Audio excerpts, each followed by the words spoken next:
Baik, di sini saya akan menjawab soal nomor 2 tentang cara mengatasi agar senyawa turunan fenolik seperti contohnya pada nomor 1 yaitu flavonoid dan tanin itu tidak rusak. Cara langkahnya untuk kita dapat melakukannya yaitu dengan pengaturan suhu, di mana pengaturan suhu ini sangat berperan penting dalam penghasilan senyawa fenolik seperti flavonoid dan tanin. Di mana dalam pengaturan suhu ini untuk senyawa turunan fenolik ini tidak boleh dilakukan pemanasan lebih dari 50 derajat Celcius. Karena apabila dilakukan pemanasan lebih dari 50 derajat Celcius, maka akan merusak senyawa pada tanin dan flavonoid ini, sehingga menghasilkan rendemen yang lebih sedikit dan tidak memiliki potensi antioksidan yang lebih baik lagi.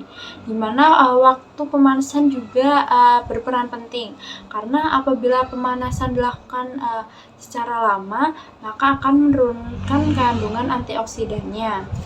Dimana jika semakin tinggi suhu, maka akan membuat kandungan antioksidannya itu semakin rendah dan sedikit, sehingga akan memberikan IC50 yang lebih tinggi. Seperti yang kita ketahui bahwa jika IC50-nya semakin tinggi, maka memiliki kandungan antioksidannya itu rendah. Sedangkan jika suatu senyawa memiliki nilai IC50 yang rendah, maka senyawa tersebut memiliki kandungan antioksidan yang lebih tinggi.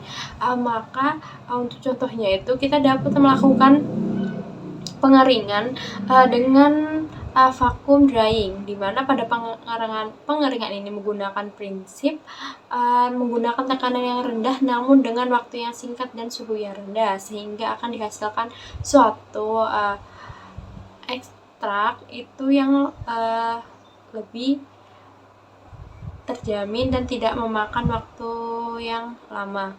Kemudian yang kedua juga kita dapat melakukan pemurnian senyawa fenolik ini, karena jika tidak dilakukan pemurnian dan senyawa fenolik ini mengandung gugus fungsi glikosida, maka akan membuat antioksidan dalamnya ini akan menurun dan tidak memiliki khasiat yang tinggi.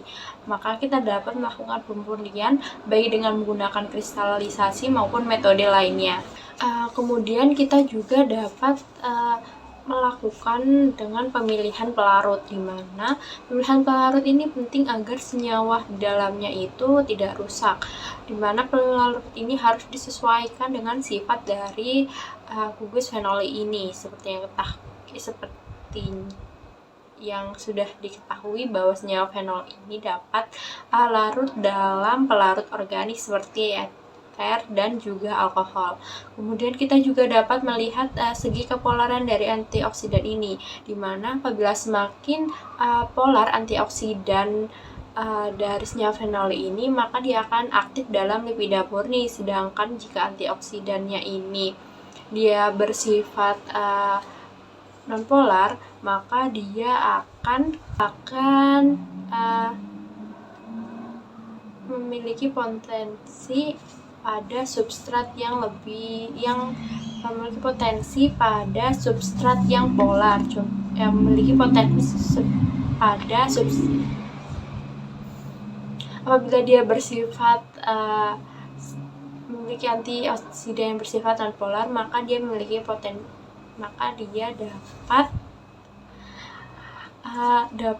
itu memiliki antioksidan nonpolar, maka dia efektif dalam potensi polar. Apabila dia bersifat sebagai apabila dia memiliki potensi sebagai antioksidan nonpolar, maka dia efektif dalam substrat yang polar. Contohnya itu seperti emulsi.